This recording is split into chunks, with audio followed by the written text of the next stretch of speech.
Louis Vuitton, the Eiffel Tower, Chanel, macarons, the Louvre, Champs-Élysées, Bateau Mouche, Givenchy, Yves Saint Laurent, Danone, Zizou, Bordeaux, Cognac, Roquefort, La Seine, the Cannes Film Festival, Croissant, Pâtisserie, Napoleon Bonaparte, the Tour de France, Baguette, Mont Blanc, the Moulin Rouge.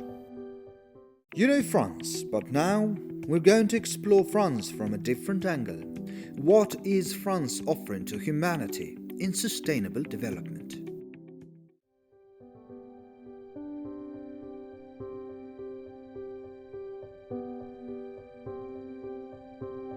Bonjour from Paris, France. MNB World team is in Paris, France this time, reporting and exploring about what's got France to offer for the humanity regarding sustainable development, sustainable energy, waste management and sustainable city management, etc. Well, MNB World's team, Belgute Aruka, is under the Parisian sky.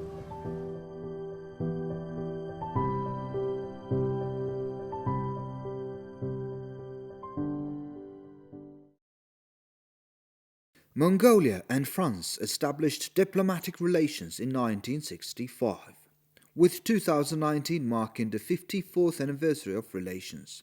The MNB World team has arrived in France to visit organizations where new opportunities for collaboration between the two countries can blossom. We are meeting with Mr.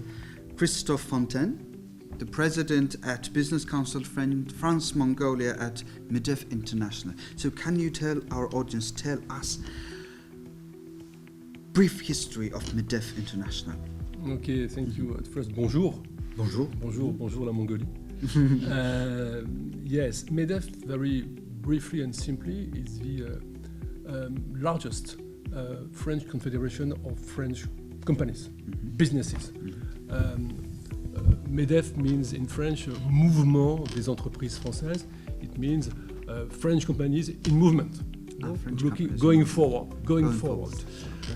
So it regroups approximately 750,000 companies. 750,000 companies, wow.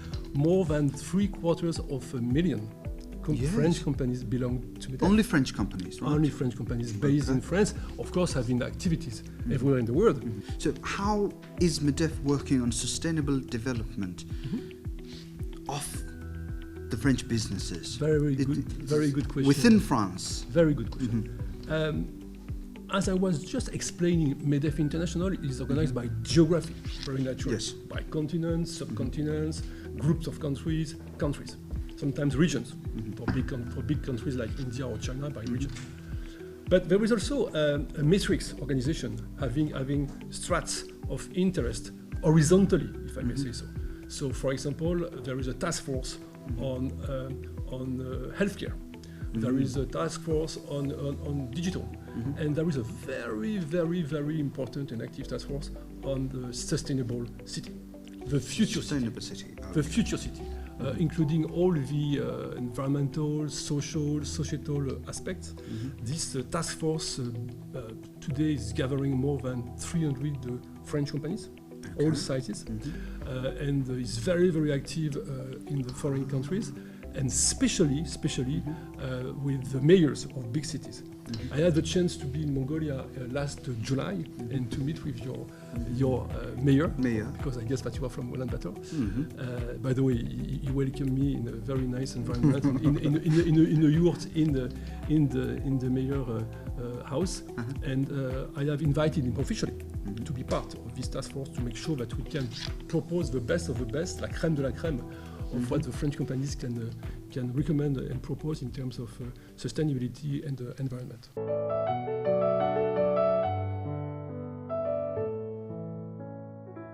We've just arrived at our first destination, which is Air Paris. Air Paris is a government agency and they monitor the air quality.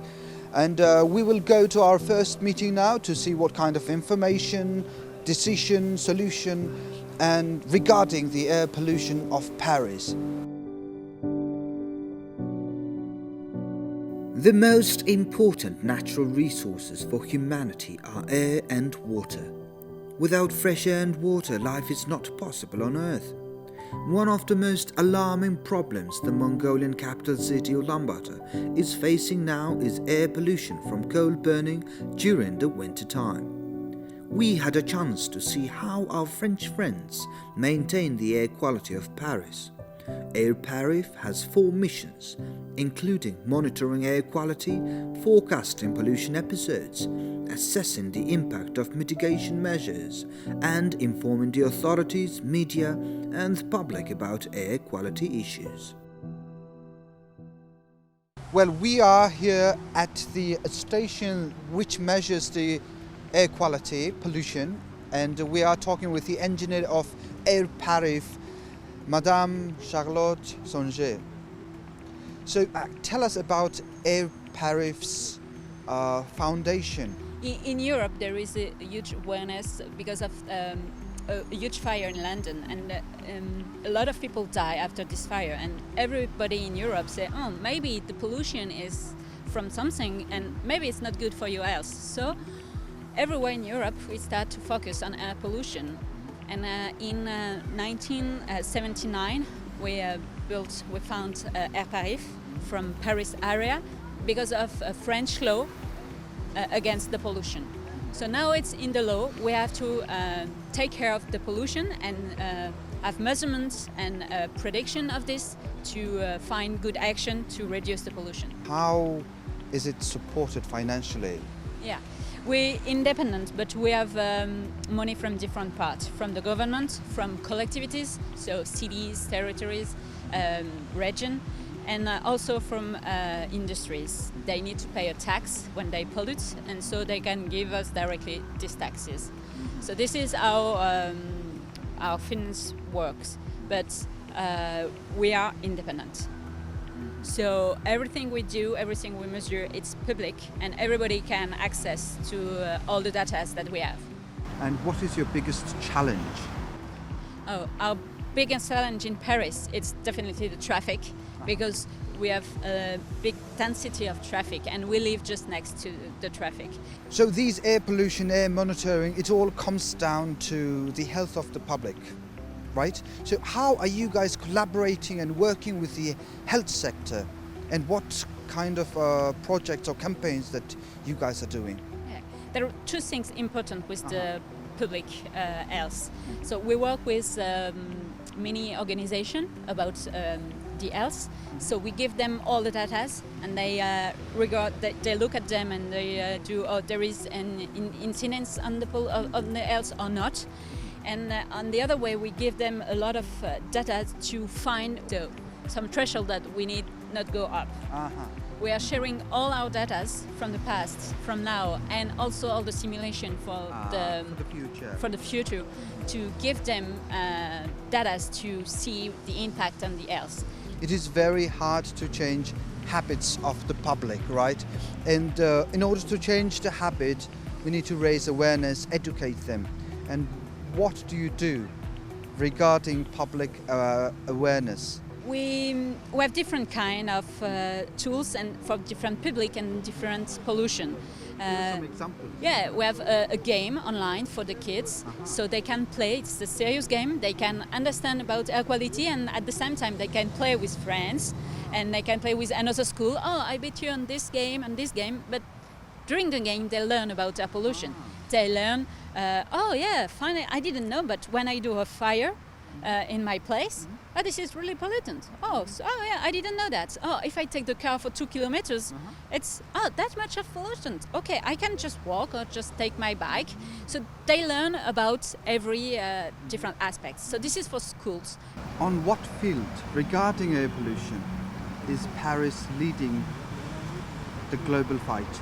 It's 40 years now that we are learning about air pollution, that we are fighting air pollution. There is some pollutants that disappear in Paris area thanks to laws and thanks to restriction on industries.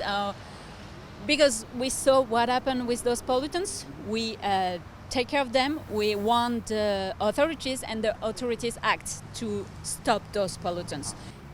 I really want not to have a job anymore. I really want there is no more pollution.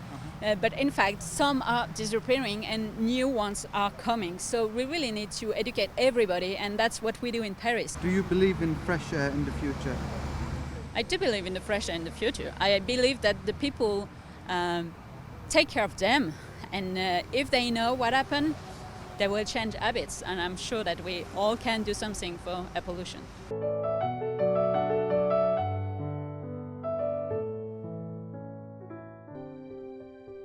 France has a big engine when it comes to water and water recycling. Suez has been an expert in water and waste management for 150 years. The France-based global organization operates on 5 continents to innovate and achieve the efficient and sustainable management of resources throughout the world. The goal of the company is to transition their customers from operating on a linear model for resource consumption to a circular model, allowing them to recycle and recover resources for future use. We are in a meeting with Mr. Tim Kargel, who's a Senior Vice President of International Development at Suez. Well, the Suez is one of the leading global companies in the waste and water management. What makes Suez the leading company when it comes to innovations that Suez is offering to humanity in a global scale? We are addressing those challenges through the digital in order to develop what we call the smart cities concept, in order to make the management of the water and the waste more effective, less affordable and more efficient for the citizens. It also allows us to develop through the 120 million of research and development we are investing every year to tackle new challenges that we have at the moment in our economy. The first one being the plastic. As you know, plastic is probably one of the most alarming challenge that we have to face worldwide. Suez is developing a lot of technologies, including factories that we have in England, in Belgium, in the Netherlands, to recycle plastic and reuse plastic in the production of modern plastic, but also to try to see how we could use the waste plastic in order to get biofuel or fuel out of those remaining plastic. Fuel out of plastic? Absolutely. That is a very interesting concept. Very interesting. It's one of the areas we're investing in and investigating. It hasn't been implemented yet. But it's implementing, it's working already. It's always a question of cost and trying to find what's the most adapted solution to the challenge that we have. We also adapt our business models. We don't have a rigid, closed business model. We always adapt to the situation of the country we are working in. And we also make sure that our approach is a collaborative approach, open approach, where we work with local players. We have a social role, which is very dear for us. We try to do a lot of social inclusion with the different social workers which we could include in our projects. And we are trying to always transfer our technology, transfer our know-how in order to have a very much integrated approach of the way we tackle the different issues which are, we believe, humankind common issues. So you guys are in front of the battle with the pollution, waste management that is facing the humanity. Absolutely. Right. So what is the most recent global challenge when it comes to waste management and water management, and how you guys are fighting with it? I would say that today, if I have to give an example of new challenges or growing challenges which we have to face, it's probably the pollution of the oceans. I think it's a very important topic because the pollution of the oceans are concentrating the knowledge of what Suez could do in terms of treatment of the water and in terms of treatment of waste, which are more and more present and ending up, unfortunately, in the oceans. You probably heard about these new continents made of plastic, which is an enormous threat for our humanity, because those plastics are becoming micropollutants that you find everywhere. how do we address those challenges through the different technologies we are developing, but also through a long-term durable commitment that we have toward not only a country, not only a customer, but toward the, let's say, human community. Suez has signed, and it's the only company which have signed and which is part of the UNESCO intergovernmental commission for oceanography, where we are very much active in finding solutions to tackle this issue. There is other examples.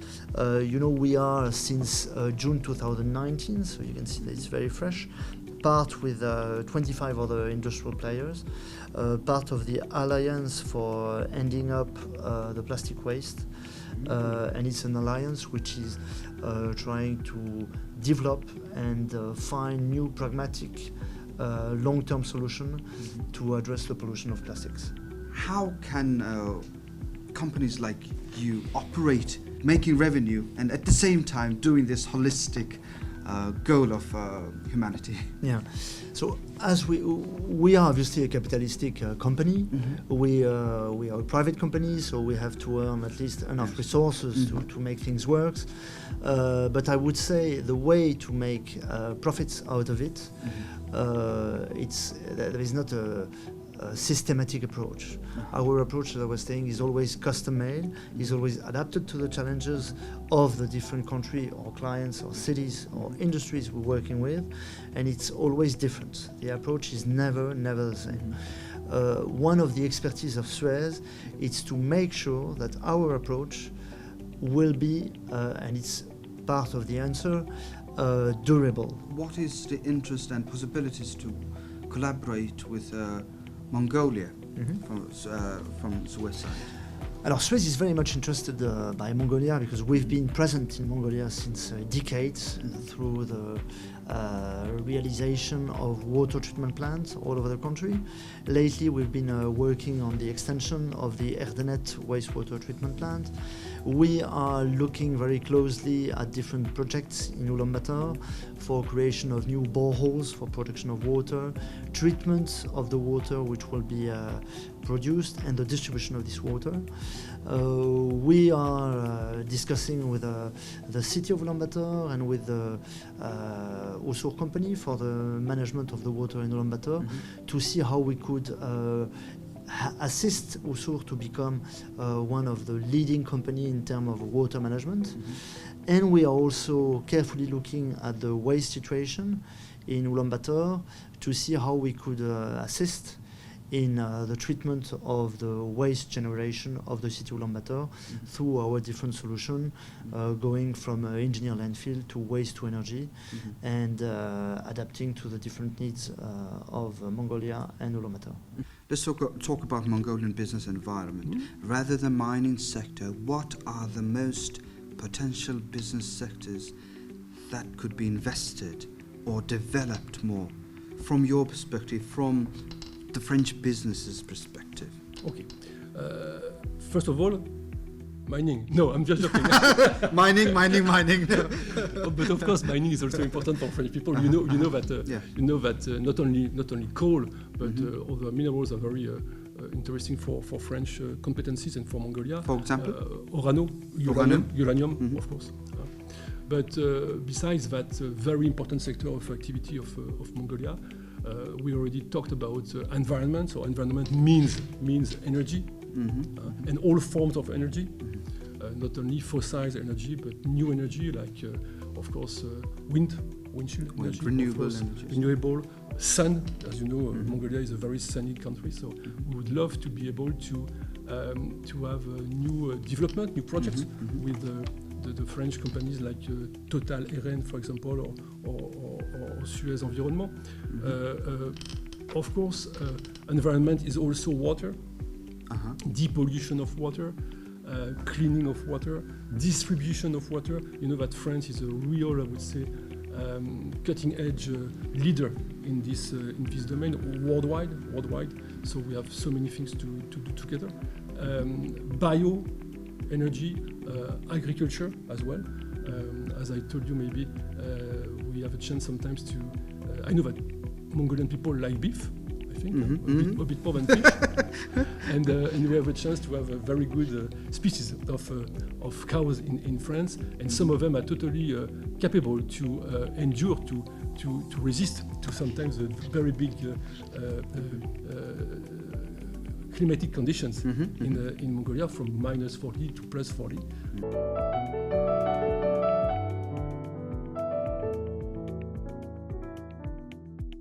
Energy. Without it, humanity is done. Throughout history, energy and the way we consume it has been changing due to technological development. France gets about 75% of its electricity from nuclear energy. The French government's policy is to bring this number to 50% by 2035.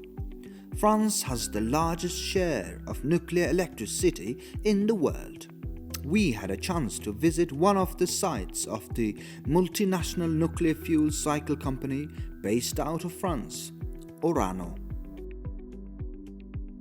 We are meeting with Monsieur Régis Mathieu. He's a director of Bessin site from Orano, global leading uranium company. Orano is a nuclear group. It was born in January 2018, last year, coming after Areva and Kojima Group in the past. We are 16,000 employees through the world, working in Canada, working in Kazakhstan or in Mongolia for the mining activities. In Orano, we are not working only on mining or dismantling, we are also working on research in nuclear medicine. And nuclear medicine is a kind of activity where we try to produce new radioisotopes for the nuclear medicine. And here in Bessin, we have a lab which is called Maurice Tubiana Lab. It was built in 2013, and currently we are making the extension of this lab in order to be able to produce this new medicine product for the treatment of cancer. When it comes down to mining, especially uranium, people are interested in rehabilitation of the environment. About environment and rehabilitation in general, we are not thinking about environment at the end of the mine life. No, we are thinking about this very important subject at the very beginning of the history of a mine. During exploration, we are thinking environment. During mining, we are thinking environment. We are making all the analyses, all the collection of samples which are necessary to monitor correctly the environment. Air, water, soil sample, all this kind of stuff. We are following them very, very strictly and very, very carefully in order to be below the international standard in terms of contamination, pollution. As of 2017, Orano was the third largest uranium producers in the world, with a 13% stake in global uranium production. In cooperation with its Mongolian partner, Monatom, and Japan's Mitsubishi Corporation, Orano Mining is preparing to start testing of the ISR mining method chosen for operations at the Zorch deposit.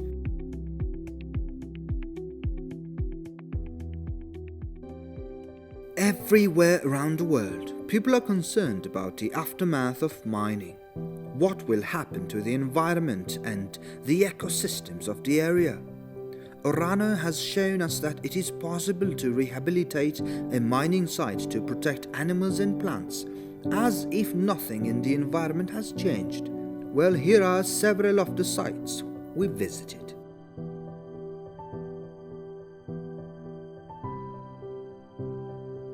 Poissons morts en train de mourir. Et ça marche bien sur les gros poissons. En fait, là, je pêche moi avec un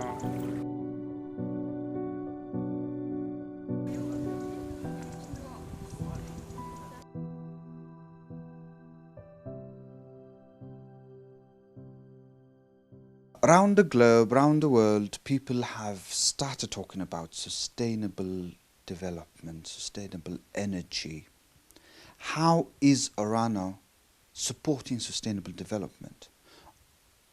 On the other hand, what is the difference between renewable energy and nuclear energy? And what's the prediction of future? Difference, technically difference, but for sure it is complementary energy. Our belief is Orano, we believe in low carbon energy. We really think that solar power plant, wind power plant, and nuclear are complementary.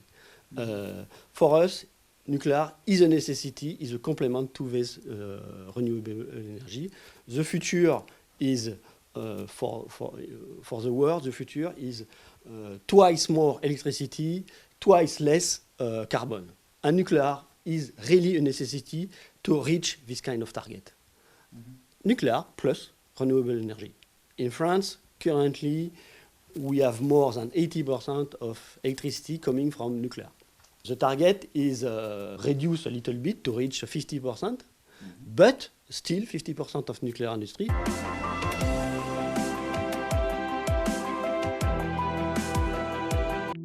France offers eco-friendly, sustainable, simple and ingenious transportation solutions to many countries around the world, including the US, Colombia, Brazil, Italy, Russia, Turkey, Algeria, China and Mongolia.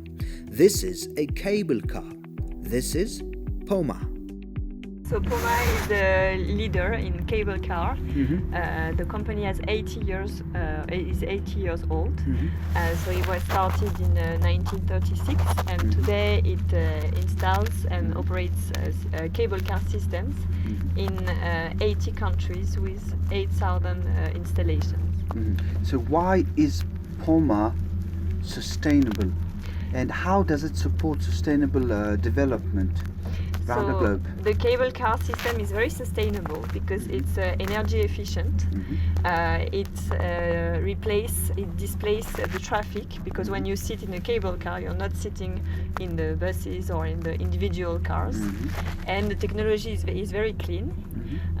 It's energy efficient because you only have one single engine on the line. The cable is propelled by the engine. There is no one engine in each vehicle. I think what's new is that the system, it used to be used in ski resorts in the mountains, but now more and more we see these cable cars in the cities. For example, we have installed many systems in Colombia, in Algeria, in Georgia, in Russia, where the system is a transport system, urban transport system, and not only a touristic application. So this is a bit the innovation.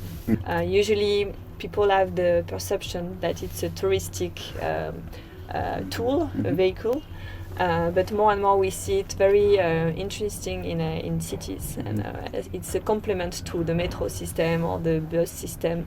It's not meant to replace the other urban transportation modes, but it's a good complement. We learned that there is a project being planned for possible implementation in Ulaanbaatar. Residents of Ulaanbaatar are sick and tired of sitting in the city's immense traffic jams.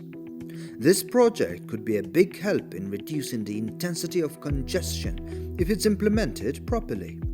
This solution creates no harmful emissions, would bypass the traffic jams that waste our time, and is easy to build. That's why this sounds like a modern and sustainable solution for transportation for the next generation of modern cities. This is the end of our trip to the French Republic to investigate what kind of developments are happening here regarding sustainable development. Hopefully, nations will keep taking decisive measures towards sustainable development, solving our common problems with the help of technology and the shared goal of building a better world. Thank you, France. À bientôt.